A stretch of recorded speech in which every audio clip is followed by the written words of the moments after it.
जम्मू कश्मीर में बदला आतंकी हमलों का पैटर्न।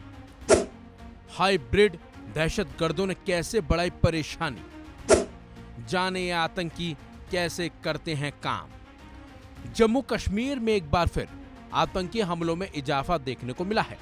लगातार आतंकी बाहरी लोगों के साथ साथ स्थानीय लोगों और भारतीय सेना के जवानों को निशाना बनाने की कोशिशों में लगे हुए हैं। लेकिन जिस तरह से आतंकी हमलों को अंजाम दिया जा रहा है, उससे ये तो साफ हो गया है कि आतंकियों ने हमला करने की अपनी रणनीति में बदलाव किया है।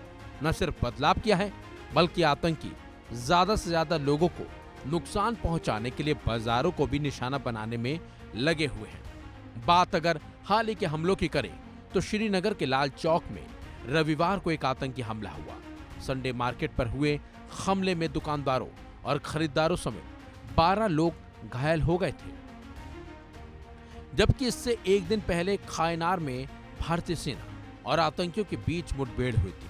आपको बता दें, कुछ महीनों के अंदर हमले और मुठभेड़ की घटनाएं लगातार बढ़ी हैं। अक्टूबर में हुए हमलों के बीच कई आतंकी संगठनों का नाम भी सामने आया। कश्मीर में इन दिनों कई छोटे छोटे संगठन बन भी चुके हैं, जो लगातार हिंसा फैलाने की कोशिशों में लगे हुए हैं। लेकिन यहाँ देखने वाली बात तो यह है कि आतंकियों का काम करने का तरीका आतंक के पुराने ढंग से एकदम अलग है। पहले हमलों का पैटर्न अलग हुआ करता था। Think tank observer research foundation की रिपोर्ट कहती है कि लाइन ऑफ कंट्रोल के उस पार से आतंकी आते हैं और हमलों को अंजाम देते हैं। वो आमतौर पर गुरिल्ला रणनीति से चुपचाप अटैक करते हैं और वापस घाटी के घने जंगलों में गुम हो जाते हैं। कई बार ये स्थानीय लोगों की मदद से जम्मू कश्मीर के अंदर ही छिपे रहते हैं और नेटवर्क बढ़ाते रहते हैं।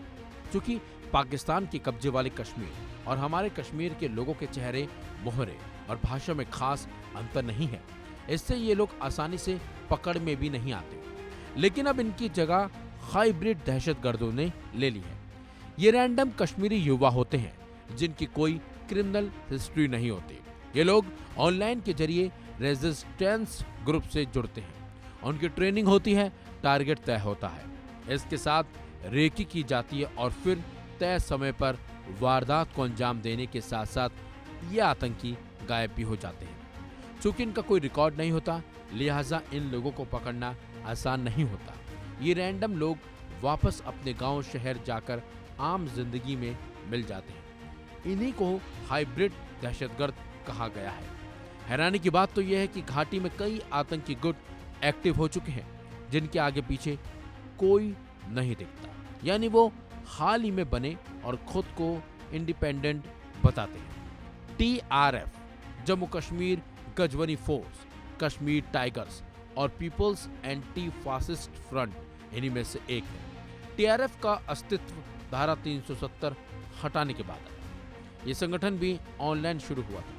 इंडियन एक्सप्रेस की रिपोर्ट के मुताबिक 6 महीने में केवल ऑनलाइन एक्टिविटी के बाद संगठन कई दूसरे बड़े आतंकी गुटों के साथ मिलता हुआ दिखा है। जैसे ये जैश ए मोहम्मद का प्रॉक्सी है, यानी उसे कवर करने का ये संगठन काम भी करता है। अब इन संगठनों का धीरे धीरे खुलासा हुआ है और लगातार सेना ऐसे संगठनों का खुलासा करने में जुटी हुई है, बल्कि इन संगठनों से जुड़े युवाओं को पकड़ने के साथ साथ इनका एनकाउंटर भी किया जा रहा है, क्योंकि ये लोग अंदर बैठकर देश के अंदर ही बड़े बड़े हमलों को अंजाम दे रहे हैं और लगातार अंजाम देने की कोशिश भी कर रहे हैं। ऐसे में अब सेना अलर्ट हो चुकी है और ऐसे संगठनों को अब मिट्टी में मिलाने का काम भी किया जा रहा है। फिलहाल इस खबर में बस इतना ही। अपडेट्स के लिए बने रहिए वन इंडिया हिंदी के साथ।